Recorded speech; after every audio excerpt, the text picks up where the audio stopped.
अस्सलाम वालेकुम नाज़रीन, वेलकम टू माय चैनल। आज जो मैं रेमेडीज़ आपके लिए लेके आई हूँ वो कॉन्स्टिपेशन यानी कि कब्ज़ से रिलेटेड है। तो कब्ज़ जो है वो बहुत ही अरसा तक लोगों को रहती है, ट्रीट नहीं कर पाते हैं उसको।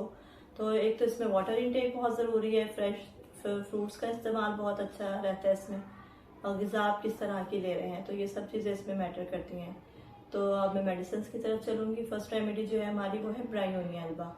ब्रायोनिया के पेशेंट को हम देखते हैं, पेशेंट का स्टूल जो है बहुत हार्ड है, ड्राई है, एज इफ बर्न, और साथ ही साथ उसको जो है मूवमेंट से उसके कॉन्स्टिपेशन में बहुत ज़्यादा इजाफा हो जाता है।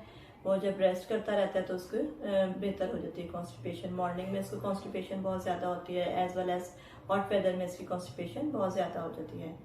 नेक्स्ट जो रेमेडी हमारी वो है प्लेटिना। प्लेटिना में हम देखते हैं कि ऐसे पेशेंट जो कि कॉन्स्टेंटली ट्रैवल कर रहे हैं, एक जगह से दूसरी जगह मूव करना पड़ रहा है उनको बार बार, तो ऐसी सूरत में उनके ग़िज़ा में भी तब्दीली आती रहती है और साथ ही साथ उनके पानी में भी चेंजिंग आती है कि पानी कभी किसी तरह का यूज़ कर रहे हैं, कभी किसी तरह का। तो ऐसे पेशेंट जो कि कॉन्स्टेंटली ट्रैवलिंग उसमें रहते हैं मोड में, तो उनके लिए जो है प्लेटिना बहुत बेहतर दवाई है। नेक्स्ट जो हमारी रेमेडी है वो है ओपियम। ओपियम ऐसी कॉन्स्टिपेशन है जिसमें स्टूल बॉल्स की फॉर्म में ब्लैकिश बॉल्स हैं, राउंडेड बॉल्स ब्लैक कलर की, और साथ ही साथ पेशेंट्स में हम देखते हैं कि स्मॉल इंटेस्टाइन में उनका खाना जो है वो मतलब खुराक जमा रहती है और वो हजम नहीं कर पाते हैं, इसकी वजह से कॉन्स्टिपेशन हो जाती है उनको। और बूढ़े लोगों में ऐसी कंप्लेंट्स अमूमन बहुत ज़्यादा पाई जाती हैं। बूढ़े लोगों में अगर कॉन्स्टिपेशन है वो बहुत बहुत दिन तक उनका स्टोर रहता है स्मॉल इंटेस्टाइन में और वो नहीं स्टूल पास कर पाते, तो ऐसी सूरत में ये बेहतर तौर पे तजवीज़ की जा सकती है।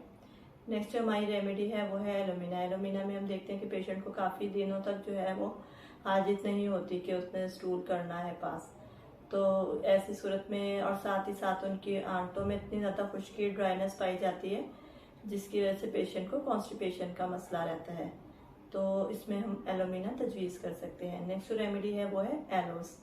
एलोस में हम देखते हैं कि पेशेंट को कॉन्स्टिपेशन के बाद जो है वो डायरिया का मसला स्टार्ट हो जाता है कि कॉन्स्टिपेशन रहेगी या फिर उसको डायरिया या लूज मोशंस लग जाएंगे, तो वो सही होते हैं। तो कॉन्स्टिपेशन ये दो कंडीशंस ऑल्टरनेट मोस्टली करती रहती हैं।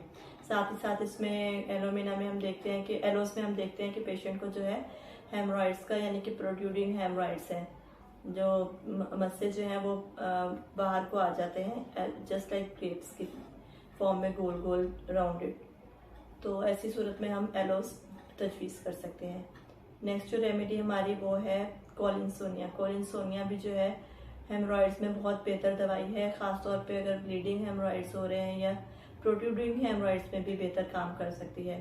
तो कॉन्स्टिपेशन अगर हम देखते हैं प्रेगनेंसी के दिनों में भी हो रही है या साथ में उसके पाइल्स का भी मसला है पेशेंट को, तो कॉलिनसोनिया बहुत अच्छी दवाई है।